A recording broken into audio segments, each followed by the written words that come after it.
We are joined this segment by Delegate Bryan Smith. Bryan, can you hear us good? I can hear you, Mike. Good. Welcome into the show.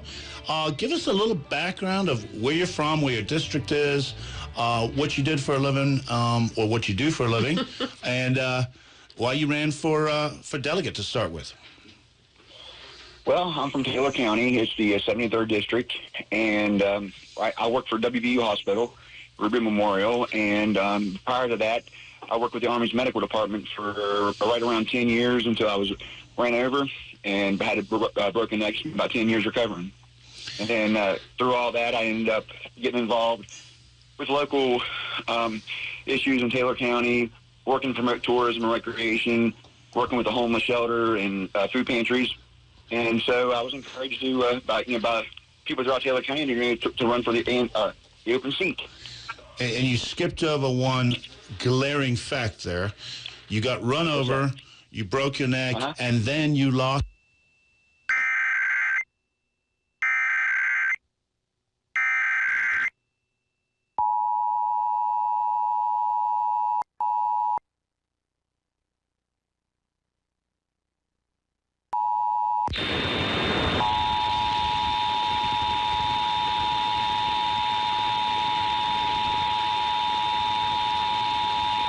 This is a test of the West Virginia Emergency Alert System. In the event of an actual emergency, this system would bring you important information. This concludes this statewide required monthly test.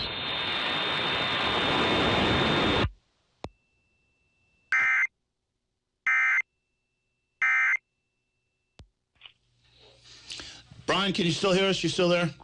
I can hear you now. All right. Sorry, that we don't have any control when those emergency tests come on. But as Bill was saying while we were listening, it plays a very important role in our society. So we just have to take it, but and not begrudge it. Yeah, not begrudge it. I can begrudge it as the radio station owner, but that's it. So Bryan, you missed over one glaring fact, and I want people to know: you got run over, you broke your neck, and then you lost how much weight? So after I was ran over, I put on a significant amount of weight because I wasn't able to walk. I was told I'd never walk again, be paralyzed from the neck down. And thank God for WVU Medicine and their neurological team. I mean, they had surgery on my neck, and through all that, it gave me the opportunity to start walking again. And because of all that, I ended up losing 310 pounds. You lost a whole person. Yes, sir, almost two. And I know you had some recent surgery to kind of sort that all out. We're glad you're okay and glad you came out of that good. I appreciate it. Thank you. So talk to us a little bit about your vision for tourism. I know you had texted me and said you were interested in talking about tourism and our state and how important that is.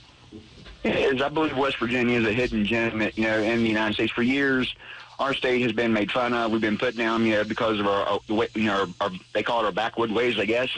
But we have a lot to offer, and we have everything from amazing lakes to to beaches. We're swimming areas, people can go swim, to skiing, to the back roads, ATV trails, the hiking trails, the rock climbing, and there's nothing that we can't do.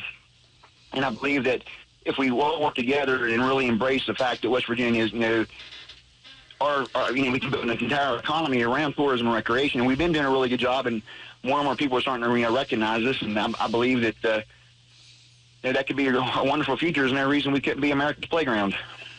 And I agree with you. I think Chelsea Ruby has done a fantastic job over the last, I believe, 5 years promoting tourism. We've invested in tourism as a state, and I believe the latest numbers are $6 billion worth of economic development or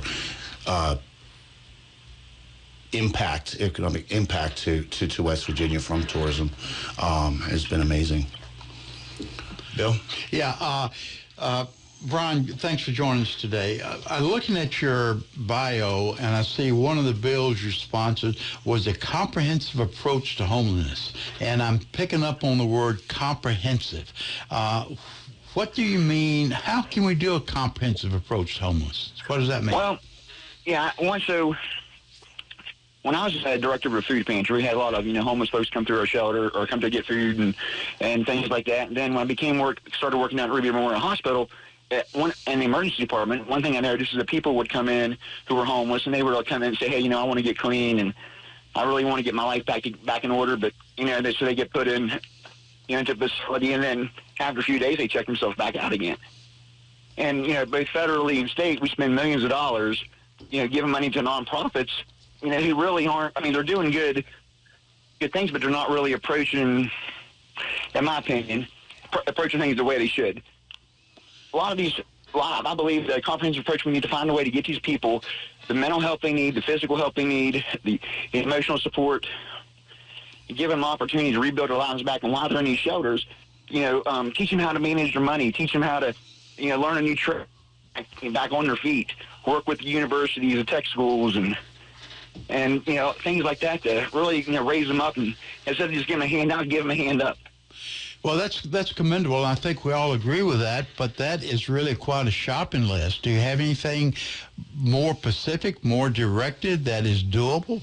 I think what you've laid out would break most municipalities and local government's budget.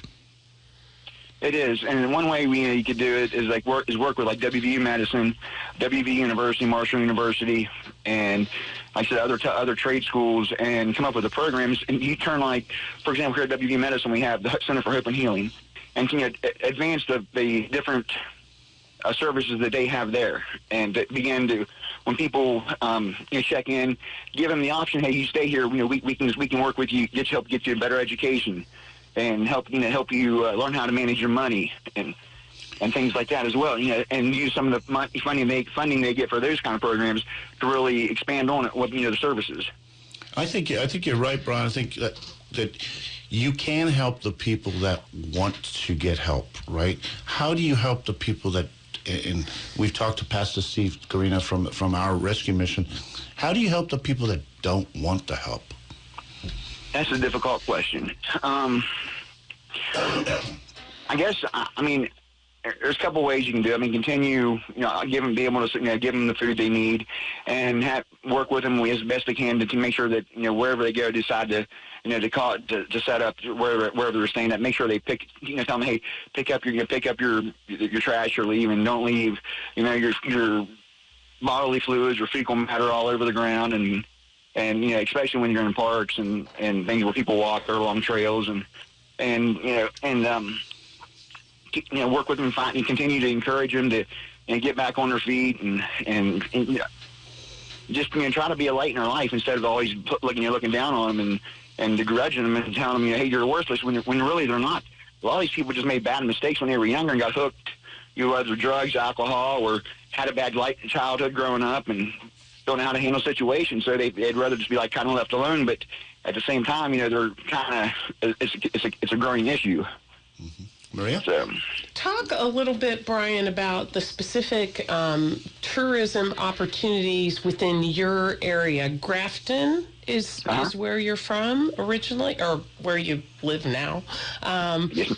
Something's coming up on my Facebook feed about the lake at Grafton, and it's become a place where you can go and enjoy summer activities. Talk a little bit specifically about what's available in your immediate area. Sure, absolutely. So Taylor County, there's a lot to offer in Taylor County. We have Tiger Lake State Park, which in 2021 they put in an inflatable water park, and which brings thousands of visitors every summer to up the Tiger Lake to be able to enjoy the beach area there and swim play on the different inflatables. And we also have the Adventure Club, and the Adventure Club offers lazy river tubes and kayaking throughout the year. I'm gonna go. It sounds like fun, and it was beautiful when it came up on my Facebook. I saw Tiger Lake in my Facebook feed. Yeah. Somebody's doing a good job over there, Bryan. That's for sure. Anyway, sorry we interrupted you. Go ahead. Oh no, you're all good. And on top of all that, we're also the home of Mother's Day. Anna Jarvis was a lady who started Mother's Day back after the Civil War, and so we celebrate that. And we had West Virginia's only 2 national cemeteries, and so we have a lot of history. And the first man of the Civil War was killed in Taylor County as well. And so we have a lot of things we can build tourism around Taylor County. And finally, we're finally starting to realize that, and working with the Mountain Air Country CVB and our county commission and our city council to really start promoting these kind of these events. And a few years ago, we started something called Adventure Fest. And out there was to just begin to showcase for people to see what we have to offer through Taylor County. So we had a bike race, we had kayak races, we had triathlon, we had 5K, we had bass tournaments all around Tigert Lake and on the Tigert River. And the first year we only had like 15 people show up. The second year we had I think it was set right around 79. Then the third year we had like 190. So each year continued to grow. And so we're continuing to build on that. And I think it'd be great to be able to take that kind of concept and make it a statewide event to where we can make because at one time West Virginia had like a really big bike race. It was called a Kmart Classic, which Lance Armstrong, he'd won it a few times. And then go and have a race that would showcase, start at one state park and hit every state park throughout the state. And once you cycle back through, you have your winner. And when you get to each different community, each community can have different activities going on throughout those areas, from, like I said, from 5Ks to off-road adventures to golf tournaments to fishing tournaments to marathons, whatever, bike races, whatever you could put together, concerts, band, music, arts and crafts, and all that kind of stuff, and make it like one big, 2 or 3 week event around the state. I don't want to detract from your vision, which I think is a good vision, but you mentioned the first person in the Civil War died in Taylor County. My history book says it's at Fort Sumter in South Carolina. No, well, that was the first battle. So Thornsbury Bailey Brown, he was a Union soldier stationed in Grafton. And the Confederate Army was in Philip, West Virginia. His brother was in the Confederate Army.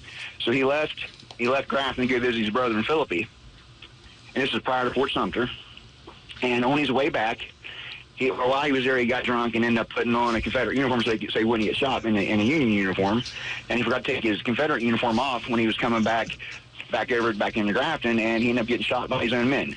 Well, there's no Confederate Army prior to Fort Sumter. I love that you just schooled Bill Stubblefield in history, because Bill was there, Bryan. Hey, looking at the map of Tigert Lake, it looks like it was dammed, and why you have such a beautiful lake. When was that done? Do you have any idea? The reason I'm asking the question is so much resistance now to damming. Could we do it today? The Tiger Dam was originally started construction back in the 1930s. Yeah. And I'm not sure exactly what year it was completed off the top of my head. Did the Army Corps of Engineers have something to do with that? Yeah. And part of the TVA project. Mm-hmm. Okay. Yeah.